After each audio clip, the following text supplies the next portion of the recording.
I welcome you back on the channel. Today I'm going to discuss, I told you I'm going to give you episodes on how you can manage goat farming. Not only goat farming, but all other farming projects. But basically, I'm talking about the animal farmers or animal farming. I have been driving many episodes. I told you I'm going to break, for those people who are just starting, I'm going to break goat farming into a system, or I'm going to break goat farming from the beginning to the end. You very well know that I explained to you many things. One of the things that I explained to you, I told you in episodes of how to start goat farming. I mentioned many things. We talked about of the land, we talked about of the water, we talked about of the market. Now, if somebody have started farming, let's say he has gotten the interest already, what are we looking at? We talked about the land first. We looked at, actually we looked at the market, because somebody is supposed to understand where is the market, because most of you people have really failed just because you don't know the market of the projects. But after finding out the market, you will get that urge or that feeling, because all in all what we are doing is all about money. So after understanding the market, then you have to understand the approach. How are you starting? You get it? So after starting, like the way we said, we talked about of buying the land will lead you to the system of farming. The system of farming will lead you to the number of animals you get. And we talked about the basics like water. So I told you about water last time, that you don't have to complicate a lot of things, you know, saying which kind of water. Other people say we have to drill water. Other people say we have to do the one that is treated. I think now you do really understand. Now today, after doing all that, what next? What next is about construction of the house, out of which I'm going to show it to you, or I'm going to show you the pastures. Because when you think of the project, you begin on how to start. Then after knowing how to start, you do the basics. After doing the basics, now you're implementing. So one of the basics, we talked about water. Let me talk about pastures today. All in all, and actually, this is the beginning of the project. Because without pastures, you are not doing any business. If you have the pastures, you have the dollars with you. Because in very few things that I always say, the dollars come from this. So where I am right now, I have showed you many times about the pastures that I'm dealing with. I am not saying that all the pastures I'm doing is the pastures that you have to look at. No. I'm saying this is what I'm doing. Me, I believe in preaching what I do and how it has performed for me. This pasture you see here, this is called alfalfa. You get? It's a wonder grass. I would like you people to understand. I would like you people to read about it. And another grass is called sugar grass. I've talked to you about sugar grass many times. But that doesn't mean that you only supposed to do only the grasses that I'm doing. You can do other grasses. There is grasses which has a protein, like mukuna. You have some other grass called lab. You also have other grasses which has carbohydrates like Chloris guyana. There is Bracharia molato.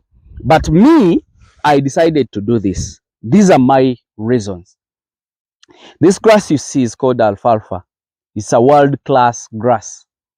It is done in all countries. There is no any farmer, any serious farmer in the world does not yearn to have this. Why? Because it's the richest one among the richest. There might be more others, but according to me, what I know, this is one of the richest grasses in terms of protein. So the moment you have this, you are good to go. Because the protein, you know, when we look at the makeup of the muscle, we need protein more. There is no way how you can get a muscle, what we call the meat or what we call the beef, without this kind of without protein. Either you do it in the other way, even if you're not doing this alfalfa, but you do it in another way, but still it brings out the protein. So in the building up of the muscle, you really need this kind of grass. So there is in the grasses, if you have your pen with you, talk about alfalfa first, talk about of the sugar grass, talk about of the maize. Do you know this real maize? You can as well use it to feed the animals. Talk about the caliandra, talk about of Bracharia molato, talk about of Chloris guyana, talk about of more other grasses, like even those people who are doing Napier. Actually, Napier is also good. It's also a good grass, but it has carbohydrates and even some protein. And but this is the best. I'm telling you the truth. And actually, for your information, those who are even interested, I'll give you the contact of the person. There is a person who made Napier over 3 million tons. If you're willing, you just let me know. I will connect you up with that guy. Then you do your business. He has very good silage. He mixed in microbes. He mixed in molasses, and he really instilled it very well for us for the Napier. But even if you have Napier, but you really need to have this kind of grass. It's really a very good grass. Let me tell you, for example, I harvested this grass. It's now 2 weeks ago. It's 2 weeks, but the rain has been on consistently. Look at what I have right now. If I'm badly off and I have my animals that don't have feeds, I can as well harvest this and I give it to my animals. But according to my nutritionist, he told me that I should let this grass flower. That's when I can have the maximum protein in this grass. So why am I trying to explain to you this? There is a person there who really wants to understand what is the concept of goat farming. Concept of goat farming has many segments, and one of these is nutrition. But nutrition is the key of everything. However much money you'll have without the proper nutrition, the animals will not give you results. So for like those people who always take animals, then you find them, you're feeding them on zero grazing, they are building up rough hair coats, they are really getting emaciated, but they are feeding very well. You really need this kind of grass which has a lot of proteins, or else you'll go into the concentrates. Those concentrates are trying to substitute the protein content of this, because you can't readily available have this. So my dear people, the reason why I always insist and I tell you many things is that we have opportunities that we can make money out of them, that we do not even understand. We do not even have an idea. Let me take an example. Last time I got over around over 60 bells from each acre. So if I'd sold those bells, let's say at 20,000, that's 20,000 times 60, that is 1.2. If in the last 2 weeks I got 1.2 millions, and I'm ready even to reharvest now, and I get another 1.2. That means in the let's say in 1.5 months, I should have gotten over 2.4 millions per acre. If I have around 10 acres, that's a lot of money. So that means I'll find myself in a month, an acre giving me over 2 millions. You people, we can never go wrong when we are doing pastures.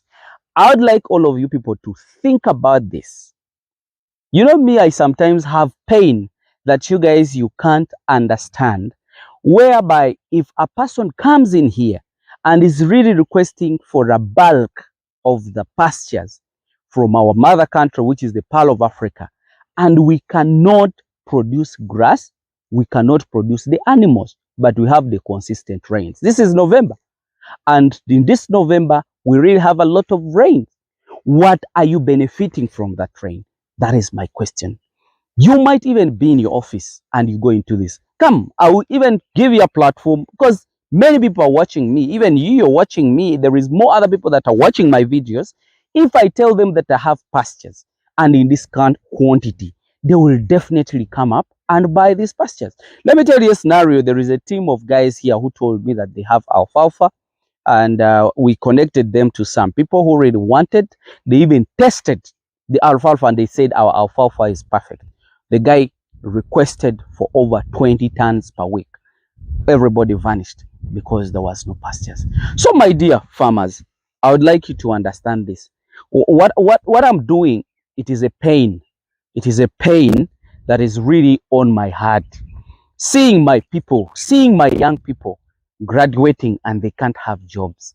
Yet if we go into this like serious farming, if you decide to do pastures, do it passionately. That's when you will even have that feeling that I have the grass. These guys are buying these grasses from me and they are taking it for farming. Why don't I also go into farming? So you see how that is going to be developing in our hearts. Actually, what is still lagging us behind in the whole Africa? We fail to start. The beginning is not easy, the way I'm telling you, but now that we are here and we are giving you very good information, you try your best. Be the first person to get stuck with pastures. Be the first person to get stuck with alfalfa. This can be done. The advantage we have, these grasses have a lot of regrowth. This is also 1 month old. I think you can see sugar grass. After another month, we are going to be harvesting this grass for the second time because we already cut the first lot and we're now going to cut the second lot. So for those people who are following me, what do you have to do first? For your information, think about doing the pastures before you even introduce animals, unless if you have a bigger land. If you have a bigger land, you don't need to plant this. You will only have to get a piece and you plant this later. When you have started, you can even allow the project to work it itself. You have a place, you plant this just for the supplement of your animals. More so, those animals who really need a lot of your supplements. What are some of those animals? Those that are giving milk to the kids, those that you're going to take for slaughter. They really need a lot of extra management, extra feeding, so that they can produce a lot for you. So my dear, in this segment, I was explaining to you that you really need to have pastures.